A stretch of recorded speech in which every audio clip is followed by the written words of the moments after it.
Hey everyone, I'm feeling a bit more compelled to start sharing certain video updates with you to just talk about some stuff I'm seeing that I think matters for entrepreneurs or people who are wanting to be more independent in the lifestyles that you're building.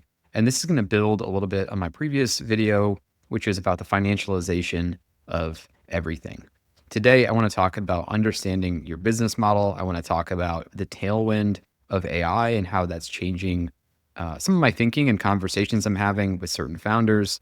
And I also want to talk about just optimism for the future and thinking about your career more through the lens of capital, which is something I'm going to get to here in a few minutes. So let's talk first about understanding your business model and how your business model, regardless of if you're a freelancer or an entrepreneur who's got a large company, is beginning to change. The reality is we are getting this massive tailwind that is going to change how you think about building a company. If you think about the tailwind of the internet, just by being an entrepreneur, just by being someone who has a business, suddenly this wave came along, the digitization wave of the internet, and that changed the way that you thought about your business. For example, acquiring customers became incredibly cheap because you had social media networks that basically replaced paid advertising through channels like television and billboards, right? You now have this free medium where you could just go directly to your customers through social media. That tailwind of the internet, the tailwind of mobile, they impacted your business in an incredibly beneficial way. And we're now in another tailwind, which is the tailwind of AI. The way to think about this, if you're a business owner, is your cost of running your business is going to start declining.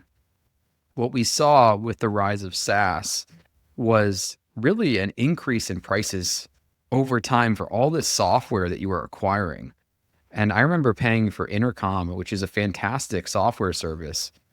But at a certain point, the prices on Intercom just got insanely steep, right? You're starting to spend thousands and thousands of dollars on these software services. And if you're a mid-sized business, those costs start to really add up. I think we've hit peak SaaS pricing for your business. And what that means is that software for running your company is going to get cheaper and cheaper. There's actually someone in my network who's running a company, and I've seen other companies like this as well, specifically targeted on bringing software prices down within an organization and also customizing apps. To be more specific, that means if you used to pay MailChimp thousands of dollars a month to run your email server, there's going to be startup services that provide email for your company for $50 or hundreds of dollars. So that price is going to come down. With that price coming down, you're also going to get customization. That means the apps that you're purchasing, they're going to be more tailored and custom built just for your business. So we're also seeing companies that instead of paying thousands and thousands of dollars for this off-the-shelf kind of software, you're going to spend less money, but you're going to get more custom tailored solutions specifically for your business. Because remember, AI is a customization maximizing tool. I've talked about this a little bit related to social media. Everything is just going to be extremely more customized to the individual, and AI will create customization of apps within your company, customization for your customers in terms of what they receive, right? Every single individual buyer that you interact with can have a custom order if you want, thanks to AI. So my point though is that you're going to see your software costs come down. That's going to make your business more profitable, but it takes adapting and seeing the ways in which software is going to happen faster. It's going to happen cheaper. And that's a huge tailwind for you as a business owner. The basic conversation that I'm having with a lot of founders is the way you think about building your company is starting to change. And I think this is happening. It's just speaking to this idea that thinking about hiring is a little bit different now than it was 5 or 10 years ago. You're not going to need as many people doing as many different roles. You're going to be supported by software. So start realizing that this tailwind is happening and ask yourself how you might build your business in a different way now that this AI tailwind is occurring. Because of this theme, I want to talk some about optimism. there's a lot of people who are thinking about AI safety and AI alignment. And there's a lot of people who are probably you're seeing around the internet that are talking about the doom and gloom scenarios of AI.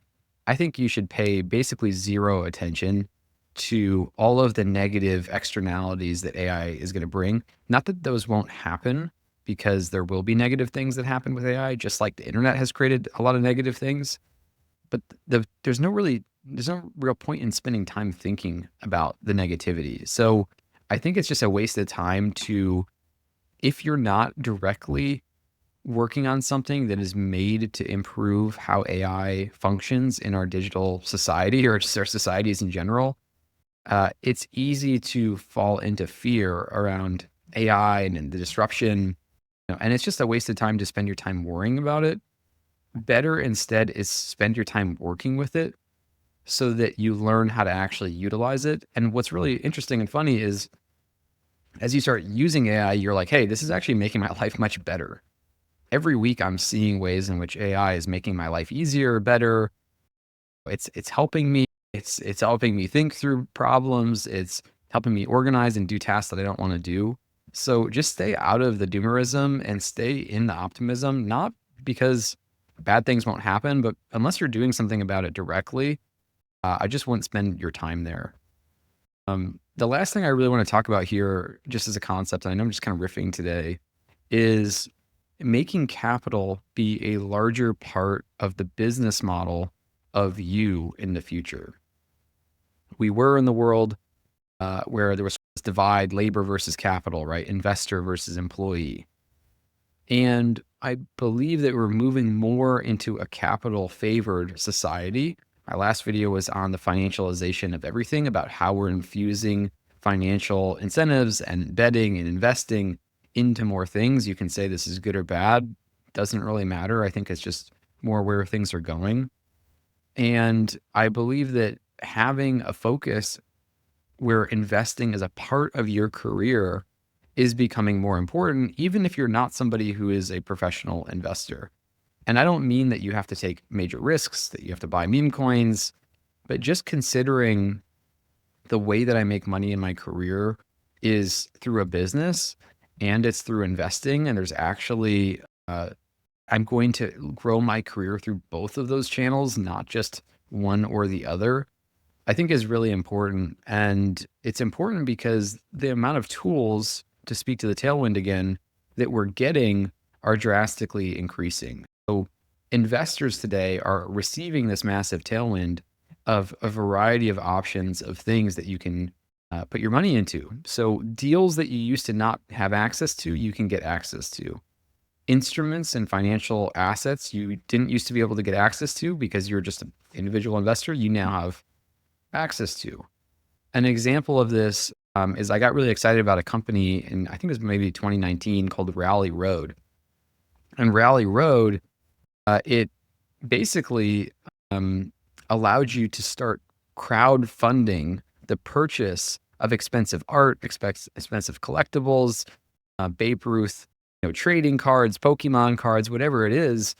Those alternative assets like art were really previously just something that people who are ultra wealthy would buy and trade. And Rally Road gave you an app interface and let you crowdsource the acquisition of those assets with other everyday people.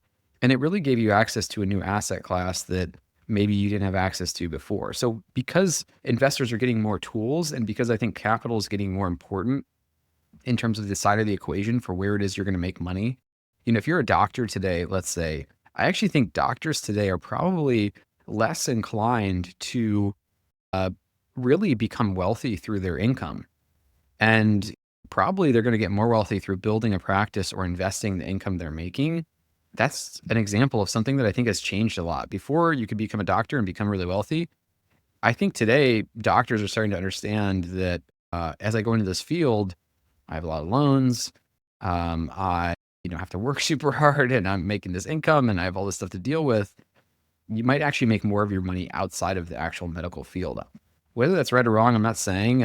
I think that is the case. So having capital be a larger part of the equation is getting more and more important. So that's what I want to talk about today. Just that tailwind of AI, remaining optimistic and not falling into the doomerism, and thinking about capital a little bit more, which I'll riff on more in the future.